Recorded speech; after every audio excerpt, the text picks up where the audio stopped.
সুপ্রিয় শিক্ষার্থীবৃন্দ, আসসালামু আলাইকুম। আশা করি তোমরা সবাই ভালোই আছো। আজকের এই ভিডিওতে আমরা আলোচনা করব কিভাবে সমীকরণ গঠন করা যায় এবং সমাধান করা যায়। আর তোমরা জানো, গত ভিডিওতে আমরা আলোচনা করেছিলাম কিভাবে সমীকরণের সমাধান করা যায়। কিভাবে সমীকরণ এখন তোমাদের মনে আছে সমীকরণ কাকে বলে? সমীকরণ হলো যেমন x প্লাস 3 ইকুয়াল টু 1, এটা একটা সমীকরণ। কিভাবে সমীকরণ? আমরা জানি যে অজানা রাশি বা অজ্ঞাত রাশি, প্রক্রিয়া চিহ্ন এবং সমান চিহ্ন সম্বলিত গাণিতিক বাক্যকে বলা হয় সমীকরণ। এই জন্য এটাও একটা সমীকরণ। x to the power 4 plus 4 equal to 10, এটাও একটা সমীকরণ। সমাধান কিভাবে করতে হয়? যে x প্লাস 3 ইকুয়াল টু 1, তো আমরা সমাধান করেছিলাম যে এরকম x এর মান বের করাটাই হলো, অজ্ঞাত রাশিটার মান বের করার নামই হলো সমাধান। এখানে অজ্ঞাত রাশি আছে কত? x এর মান বের করার জন্য x এর সাথে যেই সংখ্যাগুলো আছে বা যা কিছু x এর সাথে থাকে ওইগুলোকে বাদ দিতে হবে, সরাইতে হবে। তো x এর সাথে এখানে 3 আছে, 3 কে আমরা কয়ভাবে? আমরা বললাম যে সমীকরণের দুইটি পক্ষ থাকে, বাম পক্ষ এবং ডান পক্ষ। বাম পক্ষ সমান সমান ডান পক্ষ। যে কোনো সমীকরণের একই রাশি দ্বারা বাম পক্ষ এবং ডান পক্ষকে গুণ করলে, ভাগ করলে, বিয়োগ করলে, যোগ করলে এর মান সমান থাকবে। এই জন্য আমরা এখান থেকে 3 সরাতে আছে প্লাস 3। আমরা যদি উভয় পক্ষে -3 নিই অথবা উভয় পক্ষ থেকে 3 বিয়োগ করলে এই দিকে আর 3 থাকবে না। যেমন x প্লাস 3 বাম পক্ষ থেকে 3 বিয়োগ করলাম, বিয়োগ 3, তাহলে হবে কি? বাম পক্ষে থাকবে শুধুমাত্র x এবং ডান পক্ষে থাকবে -2। এটাই আনসার। এইভাবে আমরা গত ক্লাসের মধ্যে, গত ভিডিওতে আমরা আলোচনা করেছিলাম সমাধান নিয়ে। আর আজকের কাজ হবে সমীকরণ গঠন করতে হবে, তারপর সমাধান করতে হবে। সমীকরণ গঠন একটা স্টেটমেন্ট দেওয়া থাকবে, তোমরা প্রশ্নগুলো দেখলে সহজে বুঝতে পারবে। সমীকরণ গঠন করে সমাধান করো। দেখো 1 নম্বর অঙ্কটা, কোন সংখ্যার দ্বিগুণের সাথে 6 যোগ করলে যোগফল 14 হবে? কোন সংখ্যা জানি না আমরা, তাহলে এটা কিভাবে করব? যখনই কোন সংখ্যা অজানা থাকে তখন আমরা অজানা সংখ্যাটাকে একটা চলক ধরব। তো ধরো 24, তো ধরি বা মনে করি সংখ্যাটি x। তারপর কোন সংখ্যার দ্বিগুণের সাথে 6 যোগ করলে, তাহলে সংখ্যাটির দ্বিগুণ হবে, সুতরাং সংখ্যাটির দ্বিগুণ সমান দ্বিগুণ হবে 2 গুণন x বা x গুণন 2, x গুণন 2 সমান সমান twice x। তারপর আমরা লিখব প্রশ্ন মতে যে কোন সংখ্যার দ্বিগুণের সাথে 6 যোগ করলে 14 হয়। প্রশ্ন মতে অথবা প্রশ্ন অনুযায়ী অথবা প্রশ্ন অনুসারে, একই কথা, যেটা লেখো তুমি। প্রশ্ন মতে কোন সংখ্যার দ্বিগুণের সাথে 6 যোগ করলে, তাহলে দ্বিগুণ হলো twice x প্লাস 6 যোগ করলে 14 হয়। বা তারপর তো সমীকরণ গঠন হয়ে গেল, এখন সমাধান করব। সমাধান কিভাবে করব? আমরা আগেও জানি, আমাদেরকে প্রথম সংখ্যা সরাইতে হবে, বাম দিকে শুধুমাত্র x রাখতে হবে, x এর মান বের করতে পারলেই সমাধান হয়ে যাবে। তাহলে প্রথমে 6 সরাইতে এখানে +6 আছে, বাম দিকে +6 আছে। যদি আমি -6 নিই তাহলে বাম দিকে আর কোনো সংখ্যা থাকবে না। twice x প্লাস 6 -6, তাহলে ডান দিক থেকেও আমাকে 6 বিয়োগ করতে হবে। বা এখানে 6 প্লাসে 6 মাইনাসে 6 গেলে আর থাকে শুধুমাত্র টোয়াইস এক্স ইকুয়াল টু 14 থেকে 6 গেলে আর থাকে 8। সুতরাং বা এখনো আমাদের সমাধান হয় নাই, কারণ কি আমরা এখনো এক্স এর মান বের করতে পারি নাই। আমরা টোয়াইস এক্স সমান 8, তাহলে এক্স এর মান বের করতে হলে এই 2 সরাইতে হবে। এই 2 সরানোর জন্য উভয় পক্ষকে আবার 2 দ্বারা ভাগ করতে হবে। তাহলে উভয় পক্ষ থেকে 6 বিয়োগ করে, উভয় পক্ষ থেকে 6 বিয়োগ করে, আর এখানে লিখবো উভয় পক্ষকে 2 দ্বারা ভাগ করে। টোয়াইস এক্স ভাগ 2 ইকুয়াল টু 8 ভাগ 2, উভয় পক্ষকে 2 দ্বারা ভাগ করে, উভয় পক্ষকে 2 দ্বারা ভাগ করে। ভাগ করলে কি পাই? উপরে 2 নিচে 2 কাটা গেলে থাকে, সুতরাং x সমান সমান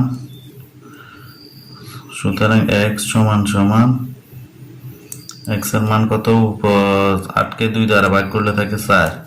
সুতরাং নির্ণয় সংখ্যাটি, তারা বললো কোন সংখ্যার সাথে, সুতরাং নির্ণয় সংখ্যাটি 4। সুতরাং নির্ণয়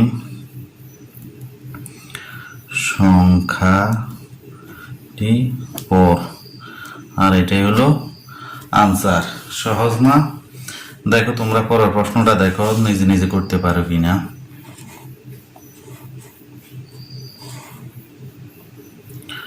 25 নম্বর, কোন সংখ্যা থেকে 5 বিয়োগ করলে বিয়োগফল 11 হবে? তো নিয়ম কি? যখনই কোন সংখ্যা আমরা জানি না, আমরা অজানা সংখ্যাকে ধরবো x, মনে করি সংখ্যাটি x বা ধরি সংখ্যাটি x। 5 বিয়োগ করলে তাহলে x5 বিয়োগ 5 সমান সমান 11, বিয়োগফল হবে 11। তাহলে আমরা লিখতে পারি যে মনে করি সংখ্যাটি x, প্রশ্ন অনুযায়ী x মাইনাস 5 সমান সমান 11, x এর মান বের করলে যা হয় সংখ্যাটি তত। তারপর 26 নম্বর, কোন সংখ্যার 7 গুণ সমান সমান 21? তো আমরা লিখতে পারি, মনে করি সংখ্যাটি যেহেতু জানা নাই, আমরা লিখব মনে করি সংখ্যাটি x, 7 গুণ সমান সমান সংখ্যাটি 7 গুণ সমান সমান 7 ইন্টু x সমান সমান 7x। প্রশ্ন মতে 7x ইকুয়াল টু 21, সুতরাং x এর মান উভয় পক্ষকে 7 দ্বারা ভাগ দিলে 3, সুতরাং x এর মান 3, আনসার। দেখো 28 নম্বর, কোন সংখ্যার 5 গুণের সাথে ওই সংখ্যার 3 গুণ যোগ করলে যোগফল 32 হয়? সংখ্যাটি কত? কোন সংখ্যা জানি না, কোন সংখ্যার 5 গুণের সাথে ওই সংখ্যার 3 গুণ যোগ করলে? তাহলে যেহেতু সংখ্যাটি জানা নাই, আমরা লিখবো যে মনে করি সংখ্যাটি x, 5 গুণের সাথে সংখ্যার 5 গুণের সাথে ওই সংখ্যার 3 গুণ, সংখ্যাটির 5 গুণ সমান সমান 5x এবং ওই সংখ্যার 3 গুণ সমান সমান 3x যোগ করলে যোগফল হয় 32। সুতরাং আমরা লিখতে মনে করি সংখ্যাটি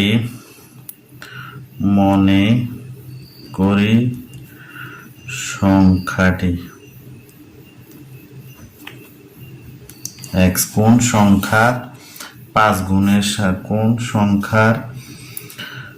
গুণের সাথে, সুতরাং সংখ্যাটির 5 গুণ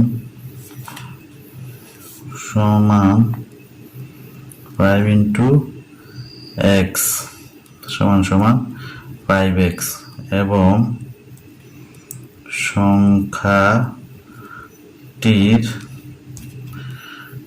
3 গুণ সমান সমান x গুণন 3 সমান সমান 3x। তারপরে বললো যে 5 গুণের সাথে 3 গুণ যোগ করলে যোগফল হবে 32। প্রশ্ন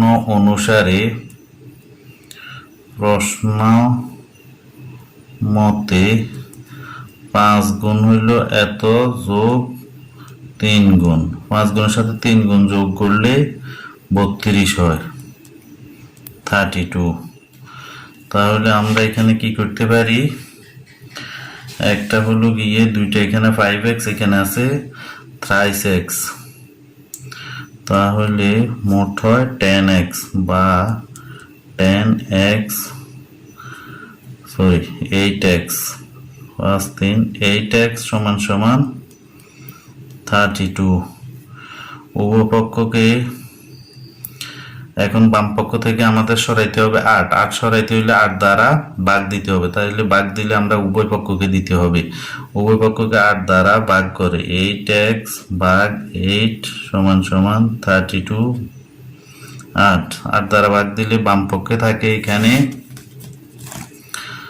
8 8 গেলে থাকে x, সুতরাং x সমান সমান 32-এর মধ্যে 8 যায় 3 বার, x সমান, সুতরাং নির্ণয় মান এত, আনসার।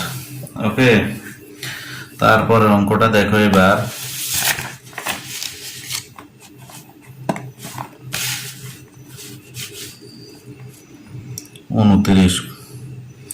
কোন সংখ্যার 4 গুণ থেকে ওই সংখ্যার 3 গুণ বিয়োগ করলে বিয়োগফল হবে 24? কোন সংখ্যা 4 গুণ? মনে করি সংখ্যাটি x, 4 গুণ সমান 4 গুণন x 4x, ওই সংখ্যার দ্বিগুণ বিয়োগ করলে দ্বিগুণ সমান 2x, তাহলে 4x বিয়োগ 2x সমান সমান 24। প্রশ্ন অনুযায়ী 4x মাইনাস 2x সমান সমান 24। তারপর সমাধান করে x এর মান যত হয় সেটাই হবে ওই সংখ্যা। একটি কলমের দাম যত টাকা তা থেকে 2 টাকা কম হলে দাম হতো 10 টাকা। মনে করি কলমটির দাম, দেখো একটি কলমের দাম 30 নাম্বার, ধরি বা মনে করি কলমটির দাম কত আমরা জানি না, ধরলাম x টাকা। কলমের দাম যদি x টাকা হয় তাহলে x টাকা ধরলাম, যদি 2 টাকা কম হয় তাহলে কলমের দাম হতো 10 টাকা, তাহলে 2 টাকা। যদি কলমের দাম 2 টাকা কম হয়, যদি কলমের দাম 2 টাকা কম হলে কলমটির দাম হতো কত? x বিয়োগ 2 টাকা।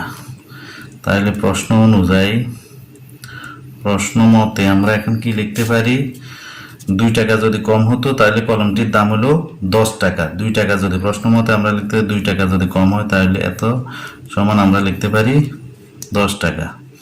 তাহলে x এর মান বাইর করলে আমাদের কলমটির দাম বের হবে। x এর মান বের করার জন্য কি করতে হবে, এখানে আছে -2, এখানে নিতে হবে +2, এখানে আছে -2 নিতে হবে +2, তাহলে এখানে আর 2 থাকবে না, কোনো সংখ্যা থাকবে না, তাহলে উভয় পক্ষে 2 যোগ করলে হবে কত, বা x - 2 + 2 সমান সমান 10 + 2, এদিকে থাকে শুধু, সুতরাং x সমান সমান 12, সুতরাং নির্ণয় কলমটির দাম 12 টাকা। নির্ণয় কলমটির দাম 12 টাকা, আর এটাই হলো আনসার। আশা করি তোমরা বুঝতে পারছো। তারপরে প্রশ্নটা দেখো,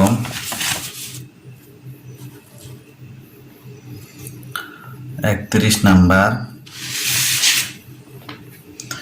কণিকার কাছে যতগুলো চকলেট আছে তার 4 গুণ চকলেট আছে মনিকার কাছে। দুইজনের একত্রে 25টি চকলেট আছে। কণিকার কতগুলো কাছে? মনে করি কণিকার কাছে চকলেট আছে x টি, সুতরাং মনিকার কাছে চকলেট আছে x গুণন 4, 4x টি। দুইজনের একত্রে আছে 25টি। তাইলে প্রশ্ন অনুযায়ী হবে x প্লাস 4x সমান সমান 25, x এর মান হলো 5, সুতরাং 4/20 হলো মনিকার। আশা করি এটা তোমরা করতে পারবে। তারপর দুইটি ক্রমিক স্বাভাবিক জোড় সংখ্যার যোগফল 30, তাহলে একটা সংখ্যা যদি x হয়, আচ্ছা দুইটি ক্রমিক স্বাভাবিক সংখ্যা, একটা সংখ্যা যদি 10 হয়, তাহলে পরের ক্রমিক সংখ্যাটি কত হবে? জোড় সংখ্যা বললো, তাহলে পরেরটা হবে 12, 2 বেশি, এরপরেরটি হবে 14, আরো 2 বেশি, এরপরেরটি হবে আরো 2 বেশি। এইভাবে হলো ক্রমিক জোড় সংখ্যা। তাহলে মনে করি দুইটি ক্রমিক স্বাভাবিক জোড় সংখ্যার যোগফল দুইটা, মনে করি একটি সংখ্যা হলো x, সুতরাং অপর সংখ্যাটি হবে x প্লাস 2।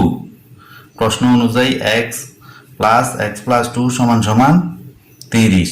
x এর মান যা হয় একটি সংখ্যা এবং 2 যোগ করলে অপর সংখ্যা। আশা করি এটা তোমরা নিজেরা চেষ্টা করবে করার জন্য। পরের অঙ্কটা আমরা করি।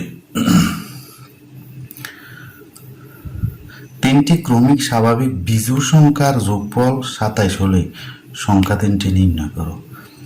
এবার তিনটি ক্রমিক স্বাভাবিক, তাহলে বিজোড় সংখ্যা একটা তিনটি ক্রমিক সংখ্যা, একটা যদি বিজোড় সংখ্যা 11 হয়, পরেরটা হবে আরো 2 বেশি, 13, পরেরটা হবে আরো 2 বেশি, 15, পরেরটা হবে আরো 2 বেশি, 17, এইভাবে ক্রমিক সংখ্যাগুলো।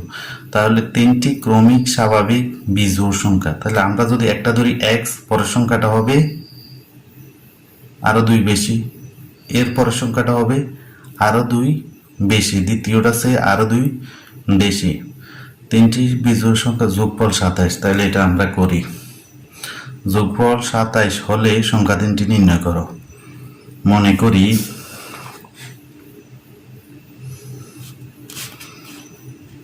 কত নাম্বার এটা?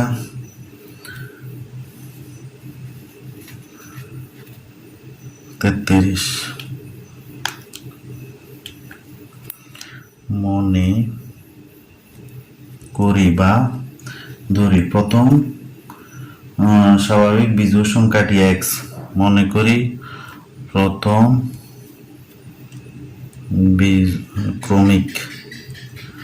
ক্রমিক বিজোড় সংখ্যাটি x, সুতরাং দ্বিতীয় ক্রমিক বিজোড় সংখ্যাটি হবে আরো 2 বেশি, সুতরাং তৃতীয় ক্রমিক বিজোড় সংখ্যাটি হবে দ্বিতীয়টা সে আরো 2 বেশি, x প্লাস 2 প্লাস 2, বা এটাকে লেখা যায় x প্লাস 4। তাহলে একটা সংখ্যা হলো প্রথমটি x, দ্বিতীয়টি x প্লাস 2, আর তৃতীয়টি হলো x প্লাস 4। এবার আমাদেরকে প্রশ্নে বললো যে প্রশ্ন মতে তিনটি যোগফল 27 হলে সংখ্যা তিনটি নির্ণয় করো। তিনটি যোগফল 27 প্রশ্ন অনুযায়ী, প্রশ্ন মতে তিনটি যোগফল, একটা হলো x যোগ x প্লাস 2 যোগ x প্লাস 4, তিনটি যোগফল সমান সমান 27। সংখ্যা তিনটি নির্ণয় করো। তাহলে x আছে, একটা x, দুইটা x, তিনটা x যোগের, বা thrice x প্লাস সংখ্যা আছে 2, আরো আছে 4 যোগের 6 সমান সমান 27 এর 27। বা আমরা এদিকে সংখ্যা 3x প্লাস 6, তাহলে প্রথম আমরা 6 সরাইতে হবে। 6 সরাইতে গেলে আমরা কি করতে হবে? যোগের আছে 6, আমরা বাদ দিতে হবে 6, উভয় পক্ষ থেকে 6 বিয়োগ করে 3x প্লাস 6 বিয়োগ 6, 27 বিয়োগ 6, তাহলে এখানে 6 বাদ দিলে আর থাকে কত? thrice x থাকে, সমান সমান 27 থেকে 6 গেলে থাকে 21। তারপরও আমরা x এর মান পাইনি এখনো। এক্স এর মান বের করার জন্য আমাদেরকে করতে হবে কি এখন 3 দ্বারা এই বাম পক্ষে এক্স রাখার জন্য 3 সরানোর জন্য 3 আছে গুণের আমরা দিতে হবে ভাগ, উভয় পক্ষকে 3 দ্বারা ভাগ করলে হয় বা 36 কে 3 দ্বারা ভাগ 21 কে 3 দ্বারা উভয় পক্ষকে 3 দ্বারা ভাগ করে, উভয় পক্ষকে 3 দ্বারা ভাগ করে, ভাগ করলে হয় কত? সুতরাং x সমান সমান 3 দ্বারা 21 কে ভাগ দিলে 7। তাহলে প্রথম বিজোড় সংখ্যাটি, প্রথম ক্রমিক বিজোড় সংখ্যাটি হলো x সমান সমান 7। সুতরাং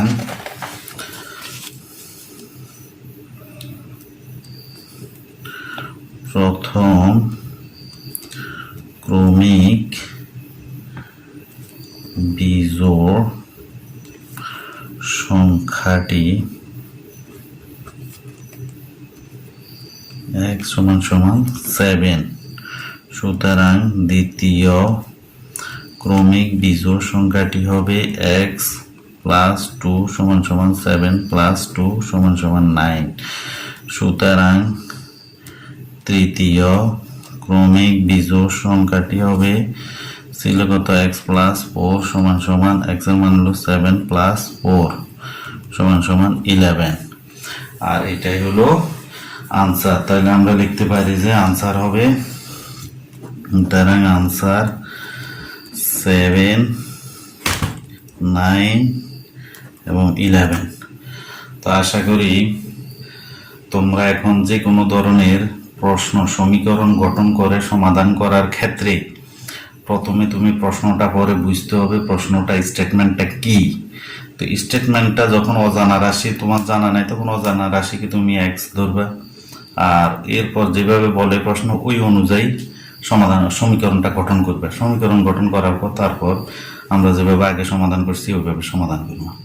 তো আশা করি আসল কাজ হলো গিয়ে বেশি থেকে বেশি বাসায় প্র্যাকটিস করা। তুমি যত বেশি শত ভিডিও দেখি কাজ হবে না যদি তুমি নিজে বাসায় প্র্যাকটিস না করো। এই জন্য যত বেশি প্র্যাকটিস করবে ততই সহজ মনে হবে তোমার কাছে। যে কোনো ধরনের সমাধান অঙ্ক, সমীকরণ অঙ্ক দিলে তুমি করতে পারবে। আর ইনশাআল্লাহ পরবর্তী ভিডিওতে আমরা আলোচনা করব 34, 35 এবং আরো কিছু সৃজনশীল অঙ্ক নিয়ে আমরা ইনশাআল্লাহ। এগুলো যদি তোমার ভালো ধারণা থাকে যে কোনো ধরনের সৃজনশীল তুমি খুব সহজে এবং সুন্দরভাবে করতে পারবে আশা করি ইনশাআল্লাহ। পরবর্তী ভিডিও দেখার আমন্ত্রণ জানিয়ে আজকে এখানে শেষ করলাম। সবাই ভালো থাকো, সুস্থ থাকো, এই কামনায় আল্লাহ হাফেজ।